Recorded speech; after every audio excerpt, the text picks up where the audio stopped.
세상의 소망이요 예수의 이름은 천국의 기쁨일세. 거룩하신 주의 이름 너의 방패 삼으라. 환난 시험 당할 때 주께 기도드려라. 예수의 이름은 세상의 소망이요 예수의 이름은 천국의 기쁨일세. 존귀하신 주의 이름 우리 기쁨 되도다. 주의 품에 안길 때에 기뻐 찬송 부르리. 예수의 이름은 세상의 소망이요 예수의 이름은 천국의 기쁨일세. 우리 갈 길 다 간 후에 보좌 앞에 나아가 왕의 왕께 경배하며 혈육관을 드리리. 예수의 이름은 세상의 소망이요 예수의 이름은 천국의 기쁨일세. 하나님 말씀을 좀 바꾸어서요. 22장 마태복음 22장 요거는 이제 화면에 나오지 않을 겁니다. 미리 안 드렸기 때문에 마태복음 22장 41절부터 46절을 보겠습니다. 마태복음 22장 41절 46절 직접 찾으셔서 같이 좀 읽도록 하겠습니다. 22장 41에서 46절까지입니다. 제가 한 절, 성도님들이 한 절 서로 교독하도록 하겠습니다. 41절 제가 먼저 읽겠습니다. 바리새인들이 모였을 때 예수께서 그들에게 물으시되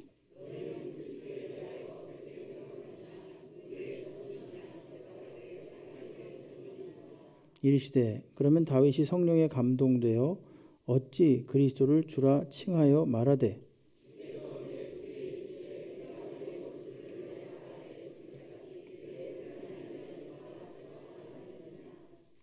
다윗이 그리스도를 주라 칭하였은즉 어찌 그의 자손이 되겠느냐 하시니 한마디도 능히 대답하는 자가 없고 그날부터 감히 그에게 묻는 자도 없더라.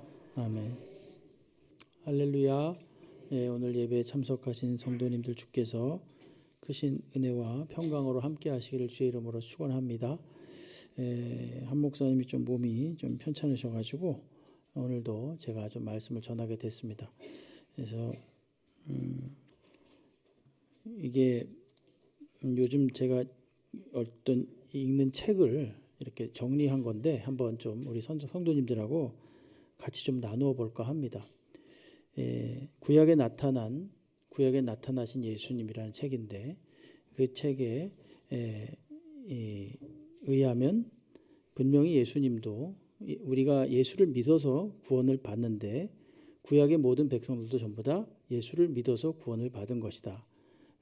아브라함도 그렇고 모세도 그렇고 다윗도 마찬가지로 다 예수를 믿어서 구원을 받은 것이라는 사실을 차근차근 쭉 설명하고 있습니다. 오늘 그래서 마태복음 22장의 내용을 가지고 이제 구약에 나타나신 예수 이런 제목으로 은혜를 나누고자 합니다. 오늘 바리새인들이 이제 모여 있을 때 예수께서 바리새인들한테 묻습니다. 뭐라 그러냐면은 너희들은 도대체 그리스도에 대해서 어떻게 생각하느냐? 누구의 자손이냐 이렇게 묻습니다. 물으니까 이 사람들이 거침없이 대답을 하지요. 당연히 다윗의 자손입니다. 이렇게 이야기를 해요. 그리스도라고 하는 것은 메시아, 구원자를 말하는 것인데 구원자가 누구에게로부터 오겠느냐, 즉 다윗의 후손으로서 올 것입니다. 이것은 이들이 다 알고 있었습니다. 그러면 자 43절에 보게 되면은 예수님이 말씀하시는 거예요. 그러면 되묻는 거예요. 다윗이 성령에 감동해서 어찌 그리스도를 주라 칭하였느냐 이렇게 말합니다. 다윗은 자신의 후손인데 어떻게 그리스도를 주라고, 아직 태어나지도 않은 그 후손을 주라고 말할 수가 있느냐 이것입니다. 예. 당황스럽겠죠. 이들은 지식으로는 알고 있었어요. 다윗의 후손으로 예수가 오신다는 것, 그 메시아 그리스도가 오신다는 것을 메시아나 그리스도나 같은 표현입니다. 구세주라는 뜻이라고 이해하시면 되겠습니다. 근데 온다는 것을 알고 있었는데 다윗이 아직 오지도 않은 자신의 후손 그리스도를 주라고 말했다는 거예요. 예수님이 지금 이렇게 되묻는 겁니다. 그러면서 44절에 보면 근거를 제시하는데 이게 시편 110편 1절의 말씀이에요. 시편 110편 1절에 주께서 내 주께 이르시되 내가 내 원수를 네 발 아래 둘 때까지 내 우편에 앉아 있으라 하셨도다 하였느냐 이렇게 말합니다. 이거 누가 말한 거라 그랬죠? 다윗이 성령에 감동돼서 그리스도를 주라고 말하면서 고백한 거예요. 이게 시편 110편 말씀인데 뭐라고 말하냐면은 주님 성부 하나님께서 내 주께 성자 예수 그리스도께 이르시되 내가 성부 하나님께서 내 원수 즉 너입니다. 성자 예수 그리스도의 원수를 내 발 아래 둘 때까지 내 우편에 앉아 있으라 하셨도다 하였느냐 이렇게 말하는 거예요. 자 그러면서 예수님이 말씀하십니다. 다윗이 그리스도를 주라고 했는데 너희들은 다윗의 후손으로서 그리스도가 온다고 했는데 다윗은 그리스도를 주라고 했다는 거죠. 45절에 보시게 되면 어째서 그의 자손이 될 수 있겠느냐 이렇게 말하는 거예요. 예? 어째서 될 수 있겠느냐. 그러니까 사람들이 한마디도 능히 대답하는 자가 없고 그날부터 감히 그에게 묻는 자도 없더라 이렇게 이야기를 합니다. 다시 말하면 예수님은 어떤 분이신가? 예수님은 이미 다 아브라함보다 더 먼저 존재했던 분이라는 사실을 말씀하시는 거예요. 다윗보다 훨씬 더, 그리고 아브라함보다도 훨씬 더 먼저예요. 사실은 요한복음 8장 58절 말씀을 56절 말씀을 보시면요. 이런 말씀이 나옵니다. 요한복음 8장 56절 한번 보여주시겠습니까? 있습니까? 예. 제가 너무 급하게 줘가지고 못한 것 같아. 한번 찾아보죠. 천천히. 8장 56절 보겠습니다. 22장 이렇게 손으로 표시해 놓고요. 8장 56절을 보겠습니다. 잘 보세요. 요한복음이요. 요한복음 8장 56절. 잘 보십시오. 오늘 재밌는 걸 공부한다고 생각하시고 한번 따라와 보십시오. 예, 중요한 겁니다. 근데 구약에 나타난 예수를 지금 살피는 겁니다. 조금 아까 우리가 마태복음 22장에서는 다윗이 예수 그리스도를 주라고 말했다 그랬죠. 그렇죠? 아직 태어나지도 않은 주를. 그러니까 벌써 이건 도대체 이해가 안 가는 거예요. 근데 뭐라고 말하면 성령에 감동돼서 말했다 그랬어요. 근데 그 말씀이 어디에 말씀이냐면 시편 110편 1절의 말씀이었거든요. 자, 근데 요한복음 8장 56절에도 보게 되면요. 이런 말씀이 나와요. 너희 조상 아브라함은 나의 때 볼 것을 즐거워하다가 보고 기뻐했답니다. 아하, 아브라함도 그렇다면 예수 그리스도에 대한 이야기를 들었다는 얘기잖아요. 알았다는 얘기잖아요. 근데 그러면서 아브라함이 내가 주님을 언제 볼꼬 하면서 기뻐했다는 겁니다. 난 볼 것이다라고 하면서 기뻐했다는 거예요. 밑으로 내려보면 58절에 8장 58절에 예수께서 이르시되 진실로 진실로 너에게 이르노니 아브라함이 나기 전부터 내가 있느니라 이렇게 말합니다. 아브라함이 나기 전부터 내가 있대요. 예수님이 스스로 자기 자신이 언제부터 존재했는지에 대한 선언을 하시는 겁니다. 재밌죠? 그렇죠? 이게 놀라운 일이죠. 예수님이. 자, 그리고 또 한 곳 더 보겠습니다. 요한계시록 쪽으로 넘어가 보시죠. 요한계시록 22장 쪽으로 한번 가보겠습니다. 오늘 그냥 공부한다고 생각하시고 22장 16절 한번 보세요. 22장 16절 따라가 보시죠. 22장 16절 요한계시록.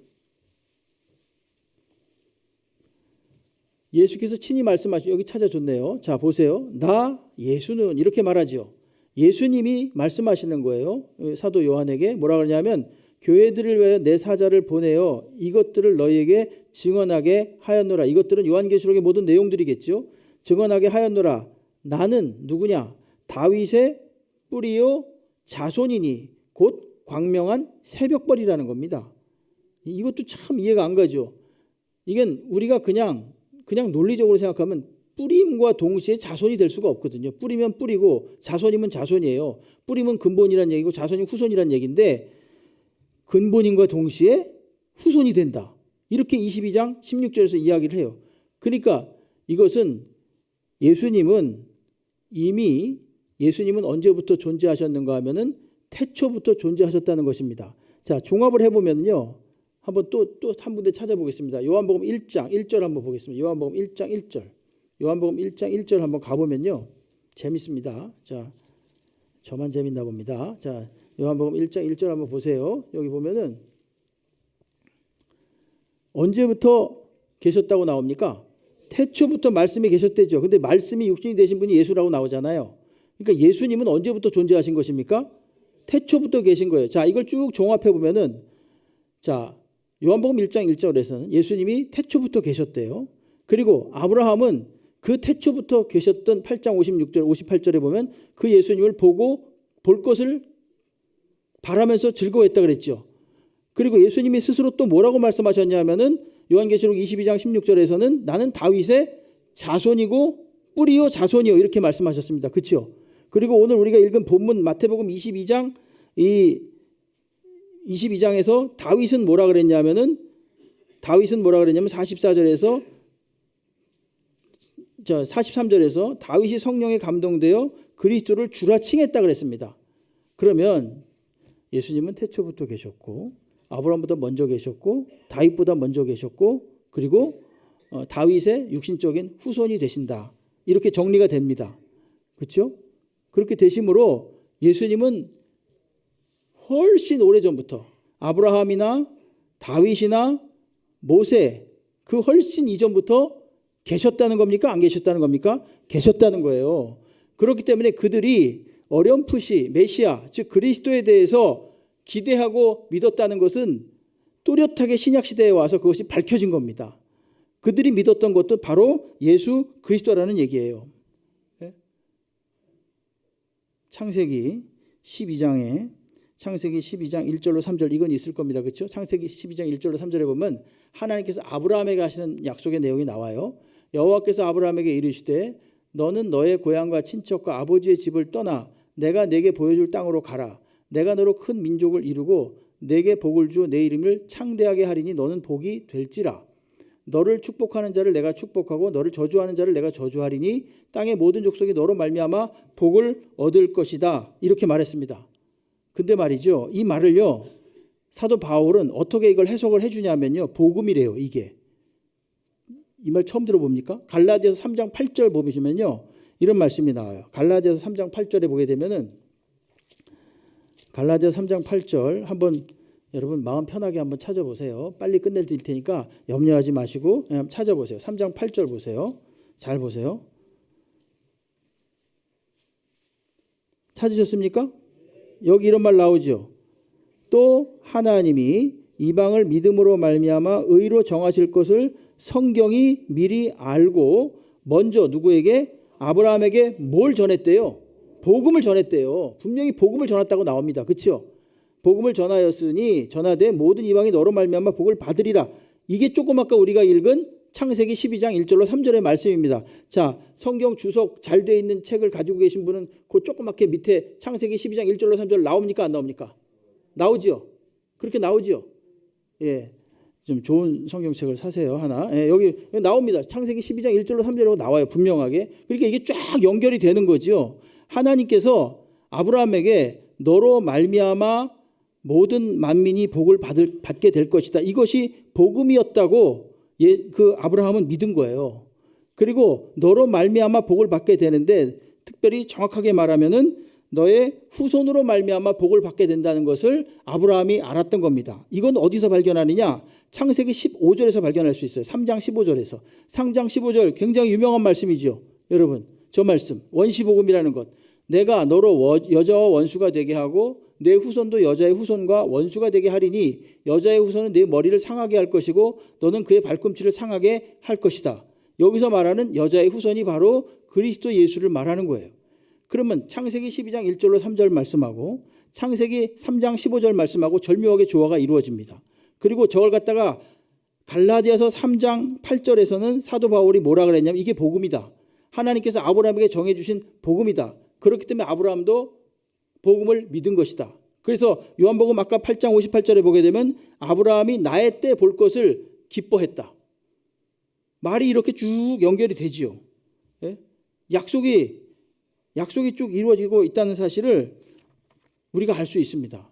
그래서 신약으로 오게 되면요, 이 마리아, 그 예수님을 잉태했던 마리아와 그 요한의 아버지 사가랴, 그가 이렇게 말하는 게 나옵니다. 마리아가 말하는 건데 누가복음 1장 54절로 55절 말씀인데 이런 말씀이 있습니다. 그 종 이스라엘을 도우사 긍휼히 여기시고 기억하시되, 저걸 보세요. 우리 조상에게 말씀하신 것과 같이 아브라함과 그 자손에게 영원히 하시리로다 하니라. 이렇게 이야기합니다. 이건 뭐예요? 누가복음이잖아요. 예수님을 보고 말하는 거예요. 아, 아브라함에게 약속하신 것이 이루어졌구나라고 말씀하시는 겁니다. 예? 세례 요한의 아버지 사가랴는 엘리사 그 사가랴가 아니라 여기서는 아버지 사가랴가 아니라 그냥 사가랴인데 여기 보면 누가복음 1장 71절로 77절 말씀에 보게 되면은 이런 말씀이 나옵니다. 우리 원수에게서와 우리를 미워하는 모든 자의 손에서 구원하시는 일이라. 우리 조상을 긍휼히 여기시며 그 거룩한 언약을 기억하셨으니 곧 우리 조상 아브라함에게 하신 맹세라. 저게 지금 누가복음입니다, 여러분. 신약이에요. 근데 아브라함에게 하신 맹세를 알고 있어요. 아브라함에게 하신 맹세는 뭐냐면 너로 말미암아 온 민족이 복을 받을 것이다 라고 하는 것이고, 그것을 갈라디아에서는 뭐로 해석했다고요? 복음으로 해석했고, 그리고 복음의 원천은 창세기 3장 15절이라고 아까 말씀드렸어요. 근데 이것을 지금 사가랴가 말하는 겁니다. 예수를 보면서 우리 조상 아브라함에게 하신 맹세라. 우리가 원수의 손에서 건지심을 받고 종신토록 주의 앞에서 성결과 의로 두려움이 없이 섬기게 하리라 하셨도다. 이 아이요, 예수를 보면서 말하는 거예요. 내가 지극히 높으신 이의 선지자라 일컬음을 받고 주 앞에 앞서가서 그 길을 준비하여 주의 백성에게 그 죄사함으로 말미암는 구원을 알게 할 것이다. 여기서 제가 교정하겠습니다. 그 아이는 지금 세례 요한을 말하는 거예요. 자, 보십시오. 놀랍지 않습니까? 벌써 창세기에서부터 예언되었던, 아브라함을 통해서 예언됐던 그 말씀이 다윗도 아까 성령에 감동돼서 그리스도를 주라고 칭했고, 그리고 예수 그리스도께서도 요한복음에서 보게 되면은 아브라함이 나를 볼 것을 기뻐하고 즐거워했다 이렇게 말하고 있습니다. 예? 그리고 요한계시록에서 우리가 본 것처럼, 조금 아까 함께 찾아본 것처럼 다윗의 뿌리요 자손이다, 예수 그리스도는. 그렇게 이야기하고 있어요. 그러니까 뭘 말씀드리는 거냐면은 예수님은 태초부터, 요한복음 1장 1절에 있는 것처럼 태초부터 존재하셨던 분이고, 그분이 구약 속에서도 계속해서 존재해 오셨다라는 것을 말씀드리고 싶은 거예요. 성경이 그것을 지금 계속해서 말하면서 그들이 구약에서 믿었던 메시아라는 존재는 곧 예수 그리스도라는 것을 말하는 겁니다. 그들에게는 희미했겠죠. 그들의 존재가, 그 그리스도에 대한 존재가 희미했겠죠. 그러나 점점 오면서, 신약으로 오면서 점점 밝게 드러난 것입니다. 아브라함은 어렴풋이 믿었습니다. 그렇지만 아브라함은 오실 메시아를 바라본 거죠. 예수님을 바라본 겁니다. 우리는 뭐예요? 오신 메시아를 이게 돌아보고 바라보는 겁니다. 아브라함은 오실 메시아를 앞으로 바라보면서 기뻐하고 기대했지만 우리는 이미 오신 메시아를 되돌아보면서 다시 오실 예수 그리스도를 기다리는 거죠. 예? 요한복음 5장 39절에서 예수님이 뭐라고 말씀하셨냐면은 너희가 성경에서 영생을 얻는 줄을 생각하고 성경을 연구하거니와 이 성경이 곧 내게 대하여 증언하는 것이래요. 분명하게 말하고 있습니다. 성경 전체가, 구약은 율법이고 신약은 복음이다, 이게 아닙니다. 전체가 다 은혜입니다. 사실은 전체가. 자, 아브라함이 아니라 이스라엘 백성을 하나님께서 애굽에서 끄집어 내셨습니다. 그렇죠? 그리고 나서 10계명을 주셨는데, 그리고 여러 율법을 주셨는데, 끄집어내기 전에 주신 게 아니라 끄집어낸 다음에 애굽에서 구원하신 후에 자, 이것을 지켜라 그러면서 주신 겁니다. 다시 말해서 이것을 지켜서 너희가 구원을 받을 것이 아니라 이미 나는 너희를 구원하였으니 이제 믿음을 가진 백성답게 이거를 지켜라, 이런 뜻이거든요. 뭐가 문제입니까? 은혜가 먼저입니까? 법이 먼저입니까? 은혜가 먼저라는 거예요. 성경에 나오는 모든 내용들은요, 전부 다 은혜가 감싸고 있는 겁니다. 은혜가 다 감싸고 있어요. 6월절 어린 양을 잡았습니다. 6월절 어린 양을 잡고 나서 이제 그 은혜를 하나님께서 베풀고 나서 영원한 6월절 어린 양이신 예수 그리스도를 신약에서 잡습니다. 뭐예요? 이게 지금 전부 다 하나님의 은혜를 말하는 겁니다. 그러니까 우리가 율법이라고 알고 있는 이 모든 것들도 다 어디에 휩싸여져 있냐면 하나님 은혜에 다 휩싸여져 있다는 것입니다. 그들은 율법으로 구원받았고 우리는 은혜로 구원받은 거야. 이게 아니라 그때나 지금이나 은혜로서 구원받은 것이고 그 은혜의 내용은 예수 그리스도를 믿는 믿음이라는 것입니다. 그렇게 해서 구원을 받은 게 확실해요. 예수님께서 친히 입증하신 겁니다. 성경에서 영생을 얻는 줄로 생각하고 성경을 연구하지만 이 성경이 곧 나에 대하여 증거하는 것이다. 분명히 그렇게 말하고 있습니다. 그러니까 얼마나 정확합니까? 우리가 믿는 예수 그리스도가 절대로 어느 날 갑자기 나타나신 예수 그리스도가 아니고 신약에서만 나타나신 예수 그리스도가 아니고 이미 구약의 시대부터 태초부터 계속해서 존재하셨던 하나님이라는 사실을 우리가 분명히 알 수 있습니다. 그래서 구약의 백성들도 전부 다 예수를 믿어서 구원을 받은 거예요. 여러분 창세기에만 봐도 나오지요. 창세기에 보게 되면은 하나님께서 천지를 창조하시고 그리고 또 인간을 창조하실 때 그런 말씀을 하셨습니다. 뭐라 그랬냐면은 1장 28절 말씀에 보게 되면 26절에 보게 되면 하나님이 이르시되 우리의 형상을 따라 우리의 모양대로 우리가 사람을 만들고 그들로 바다의 물고기와 하늘의 새와 가축과 온 땅에 기는 모든 것을 다스리자 이렇게 말했어요. 근데 하나님께서 뭐라 그랬냐면 우리의 형상이래. 우리의 형상. 나의 형상이 아니라 우리라는 것은 여기서 삼위일체 하나님을 말씀하시는 거거든요. 복수로 돼 있어요. 그러니까 이때도 벌써 성자 예수님이 계셨다 안 계셨다? 계신 거예요. 계신 거예요. 이때도 계신 거예요. 그럼 성령 하나님이 계셨을까요? 계셨죠. 어떻게 계셨습니까? 여기 보니까 1장 2절 창세기에 땅이 혼돈하고 공허하며 흑암이 깊음 위에 있고 하나님의 영은 수면 위에 운행하셨다. 하나님의 영이 성령이 수면 위에 운행하셨대요. 그러니까 이미 그때부터 성부 성자 성령께서 계셨던 거예요. 로마서에서 만물이 그로 말미암고 그를 통하고 그에게로 돌아간다 그랬어요. 말미암는다는 얘기는 기원됐다는 얘기잖아요. 시작됐다는 얘기잖아요. 말미암는 통하였죠. 말미암면 통하였고 시작하였고 그를 통하여 시작하였고 말미암고 돌아간다 그래요. 로마서 11장 36절 말씀에 보시게 되면 이게 전부 다 예수님의 선재하심을 나타내는 거예요. 예수님이 이미 태초부터 계신 분이다. 이미 영원전부터 계신 분이다라는 것을 말씀하시는 것입니다. 그러니까 우리가 헷갈릴 필요도 없고요. 당황할 필요도 없습니다. 이미 구약의 모든 백성들도 전부 다 예수를 믿어서 구원을 받은 겁니다. 아니 율법, 복음 이걸 갖다가 사람들은 많이 구분하지 않습니까? 이렇게 물을지 몰라도 사실은 율법도 무엇에 쌓여 있는 거예요? 은혜에 쌓여 있는 것입니다. 은혜가 먼저 예수 그리스도께서 은혜로 이스라엘 백성을 구원하시고 나서 그 다음에 율법을 주셨잖아요. 그러니까 아브라함에게 은혜로서 구원하신 것을 400년 후에 생긴 율법이 폐해할 수 없느니라 이렇게 분명히 말하고 있는 겁니다.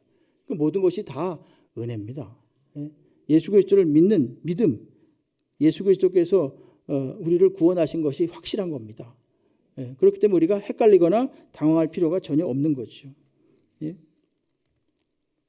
우리가 지난 시간에 베드로전서 1장 12절 말씀을 봤습니다. 베드로전서 1장 12절 말씀 봤는데 거기에 보게 되면 보세요. 이 섬긴 바가 자기를 위한 것이 아니요 누가 많은 선지자들이 섬겼대요. 이렇게 연구한 겁니다. 연구를 한 것이 자기를 위한 것이 아니요 너희를 위한 것임이 계시로 알게 되었으니 이것은 하늘로부터 보내신 성령을 힘입어 복음을 전하는 자들로 이제 너희에게 알린 것이요 천사들도 살펴보기를 원하는 것이니라 이렇게 말하고 있습니다. 베드로가 베드로가 어부였습니다. 어부였는데 저런 놀라운 지식을 가지고 있었어요. 저건 자기가 연구하거나 그런 것이 아니라 하나님께 받은 지식인 거예요. 저거는. 근데 과거로부터 쭉 많은 사람들이 연구를 했다는 거죠. 도대체 메시아가 누군가, 언제 올 것인가 이런 걸 연구하니까 거기까지는 알겠는데 도대체 이 예수 그리스도라는 이름을 몰랐던 거죠. 정확하게 다시 한번 띄워봐 주세요. 조금 아까 그 말씀.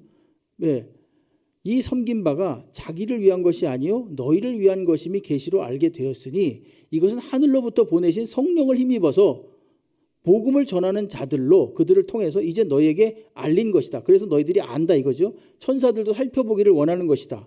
천사들은 구원의 소식에 대해서 누구보다도 잘 알고 있는 존재들이었지만 그러나 예수 그리스도에 대해서는 감추임 바 되었습니다. 그들에게. 비로소 예수께서 나타나신 다음에 알게 되었다는 뜻입니다. 그리고 너희를 위함이다. 그들을 위함이 아니라 선지자들을 위함이 아니라 신약 시대를 사는 너희를 위함이다. 이 말은 그들의 시대에는 그들이 분명히 예수 그리스도에서 알고는 있었지만 메시아에 대해서 알고는 있었지만 예수의 예자도 들어보지 못했지만 메시아에 대해서는 알고 있었다는 얘기예요. 오실 것이라는 걸 알고 있었다는 얘기입니다. 그런데 그분이 누군지 언제 올지에 대해서는 알지 못했고 그들이 내린 결론은 뭐냐면은 이것은 우리 대에 이루어질 일이 아니구나 라는 것을 깨달았고 너희를 위해서 즉 신약 시대를 살고 있는 베드로의 편지를 받아보고 있는 사람들을 위한 것임을 알게 되었다는 것입니다. 예? 저희들도 마찬가지입니다. 여러분 저희는 지금 신약 시대를 살고 있죠. 말세를 살고 있습니다. 근데 어쩌면 우리 시대에 예수님이 오실 수도 있고 안 오실 수도 있죠. 예. 이단들은 맨날 메시아 온다 그러지만 그건 아무도 몰라요. 우리가 예수님을 볼 수도 있고 못 볼 수도 있습니다. 예? 그러나 중요한 것은 적어도 우리가 구약시대의 사람들보다 훨씬 더 선명한 정보를 가지고 있다는 겁니다. 선명한 정보. 그들은 오실 메시아를 예언했고 예수님이 직접 오셨으니까 좀 더 많은 정보를 가지고 있는 거죠. 더 선명한 복음에 대한 정보를 가지고 있는 거죠.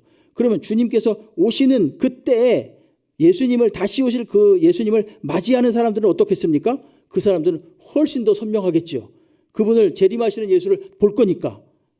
그런 뜻입니다. 그러니까 구약 사람들이 못했다가 아니고 우리가 더 못하다는 것이 아니고 선명한 지혜를 가지게 되었다. 계시가 점점 더 선명해졌다는 얘기입니다. 그리고 그 계시가 의미하는 바는 일관되게 누구다? 예수 그리스도라는 것을 말하고 있는 것입니다.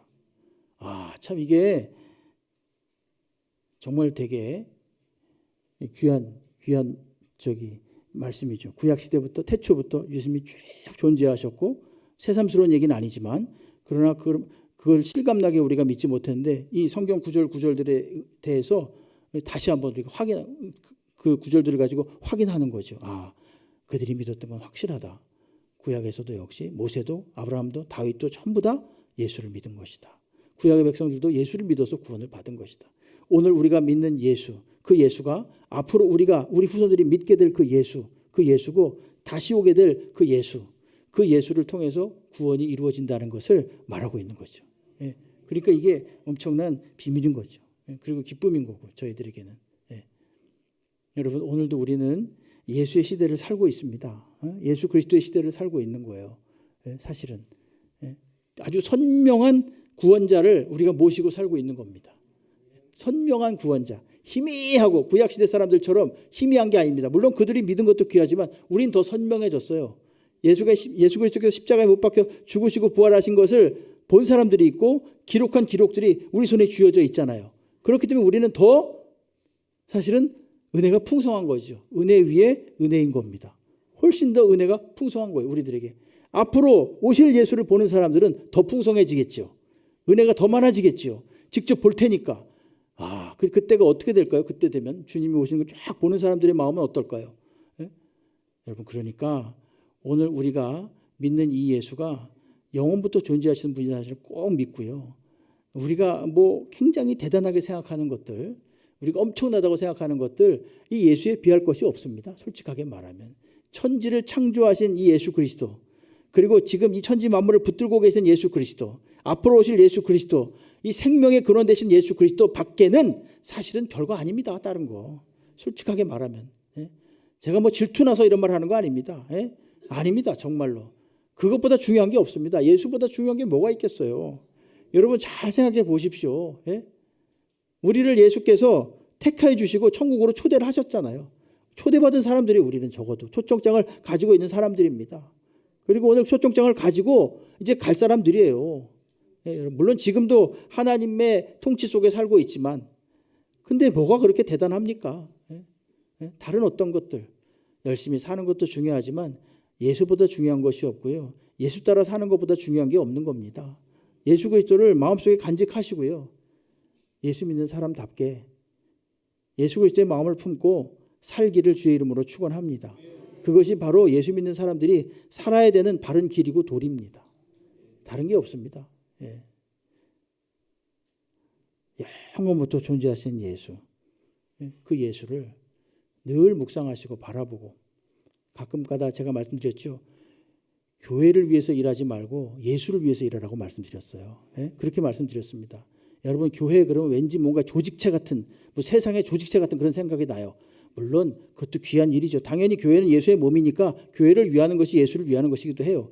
그런데 좀 더 어감상, 내가 이 일을 공동체, 조직을 위해서 한다, 그렇게 생각하지 마시고요.